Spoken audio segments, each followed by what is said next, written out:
Welcome back, everybody, to the final video of this week.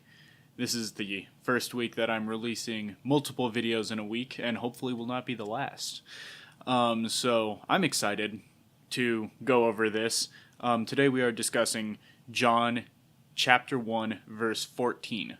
Only one verse today, but if you look at it relative to when I was covering one video a week, that one time I got from verse 1 to verse 5, and over this week I've gotten from verse 6 all the way to 14. So I got more covered. It took more videos, but I have more covered.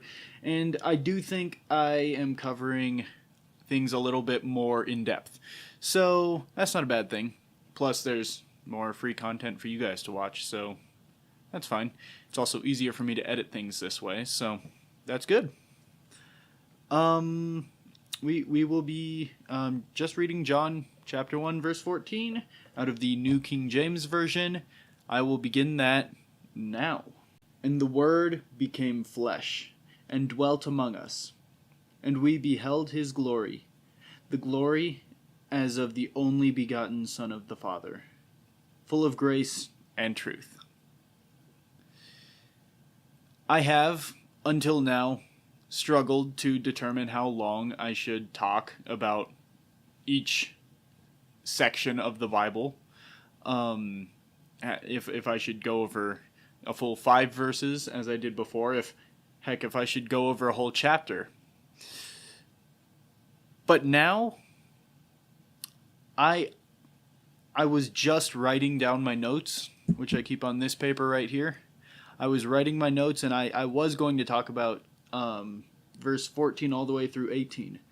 But as soon as I read verse 14, I thought, nope, there's enough here for me to talk about it. It won't be a long video, as none of these are really. But that's okay. That's okay.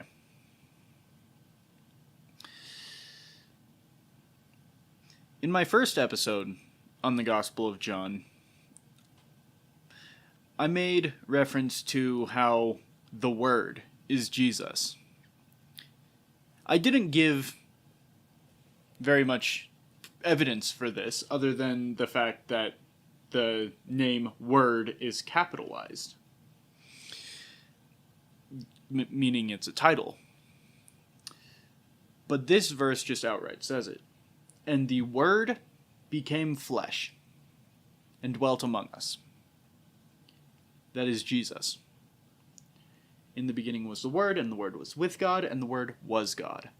And now the Word has become flesh. This is the fulfillment of the prophecy all the way back in Genesis.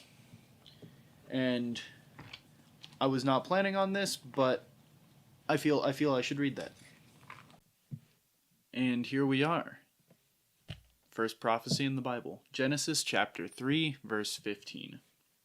And I will put enmity between you and the woman, and between your seed and her seed. He shall bruise your head, and you shall bruise his heel. That is God speaking right there. Now, returning to John chapter 1, verse 14, this one sentence carries incredible weight.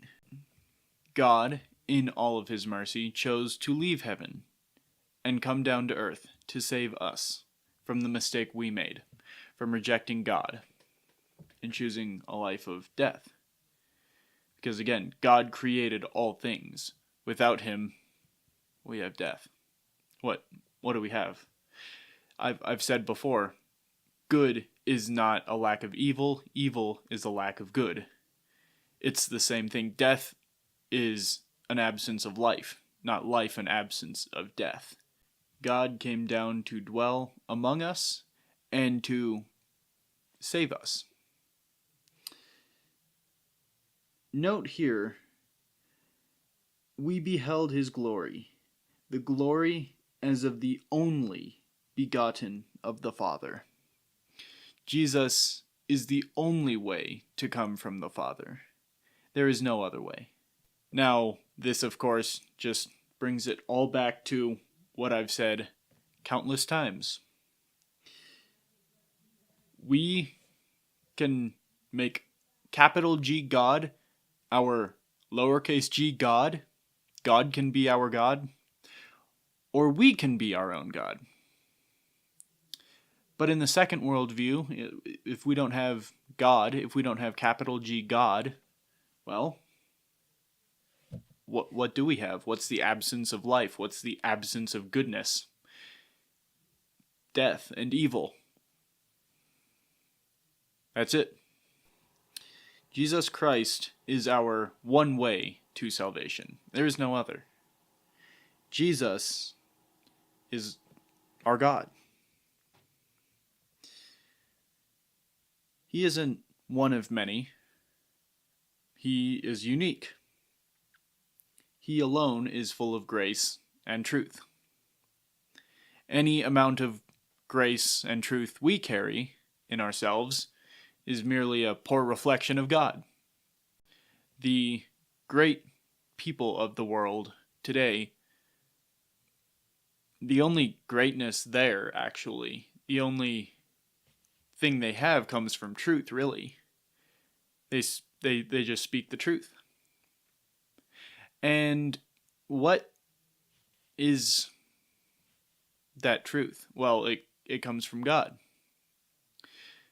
Abraham Lincoln is the greatest thing he's known for saying, the thing that everyone quotes: a house divided against itself cannot stand. Lots of people don't recognize that that's actually a quote. Not me quoting Abraham Lincoln, but Abraham Lincoln quoting Jesus. Jesus first said that. He says it in the book of Matthew: a house divided against itself cannot stand. Even many secular people, a lot of what makes them great is just seeing the world as it is. They aren't as blinded by self-importance. What happens when great people try to make themselves gods? Kim Jong-un. He certainly thinks of himself as a god. But is he a great person? No. No. Instead, you get people like Washington, who, when given the chance to become the king, he turns it down. He steps away. If it were not for God, there wouldn't be any goodness in the world. We would have nothing. Every single facet of life points to this simple truth: that God is good and we are not. Any goodness that we possess comes from God. Thank you for watching this video. Continue to spread the good news.